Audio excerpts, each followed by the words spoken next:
Welcome to Module 5, Co-Teaching with an OSU Candidate. This module is for supervisors only. Please complete the first 4 modules after completing this module.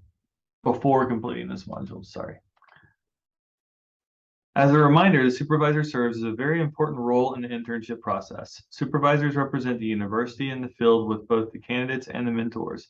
They're responsible for providing program information, and they act as a confidant for both the mentor and the candidate. They must be familiar with internship requirements, and policies as they advocate for the teacher candidates and set clear expectations for the internship. They must communicate effectively and facilitate positive interactions between all parties. They will need to set up 3-way conferences at the beginning of the internship to get things off to a good start.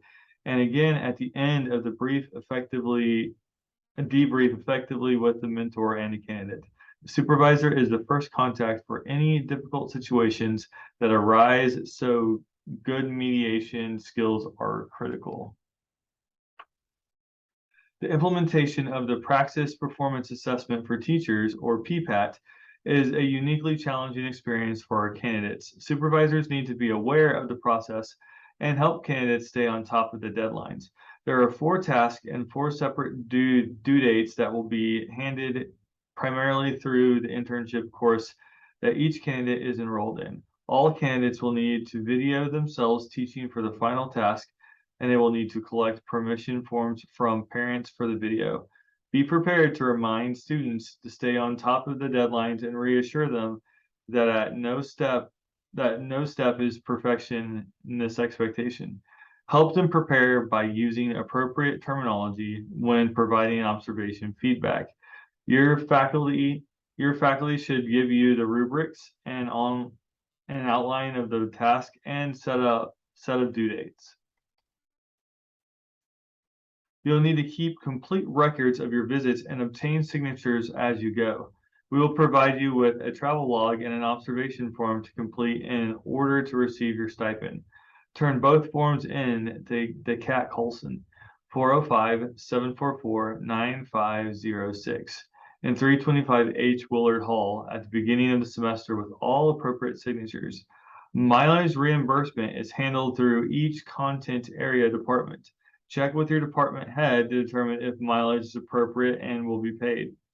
You must complete a minimum of 3 observations of each candidate you work with. Fill out the evaluation tool observation guide provided each time and share your insights with the candidates. Growth is dependent upon feedback. Debrief with the candidate each time you observe, address difficulties, and celebrate successes.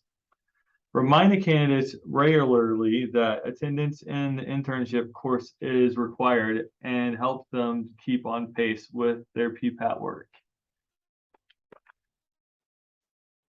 Supervisors complete both a midterm and a final evaluation on each candidate they work with. You will receive an electronic link approximately 8 days before the due date for each one. It is vital that you complete them on time. You will need each candidate's CWID or banner ID to enter onto the document as you fill it out.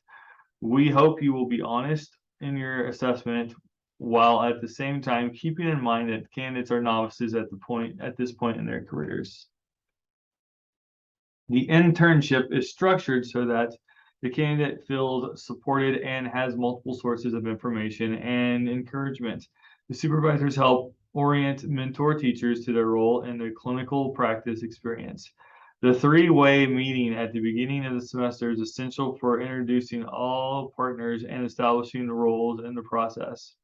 The supervisor should assist the candidate in meeting all faculty and staff and make sure the candidate receives thorough information concerning the school's philosophy, policies, and regulations.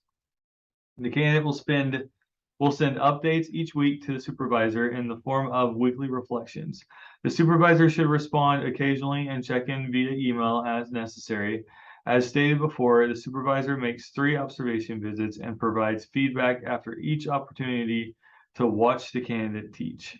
Supervisors should be familiar with the Clinical Practice Handbook, including all policies concerning interns. Oftentimes, questions arise about using interns as substitutes, among other things. The supervisor is a vital source for principals and mentors in interpreting and understanding university policies. Finally, supervisors should complete and share 2 clinical practice evaluations over the course of the semester. Finally, we are aware that sometimes problems in an internship do arise and require more than just mediation on the supervisor's part. If the process is working correctly, you should be the first line of contact for both the mentor and the candidate. If the problem seems insurmountable, then it is the supervisor's responsibility to contact the program coordinator, the content area instructor, and or the professional education unit placement contact. The program will determine the steps to follow. We have a plan of improvement process that usually sets the candidate up for success. You'll be notified if the candidate is placed on the plan.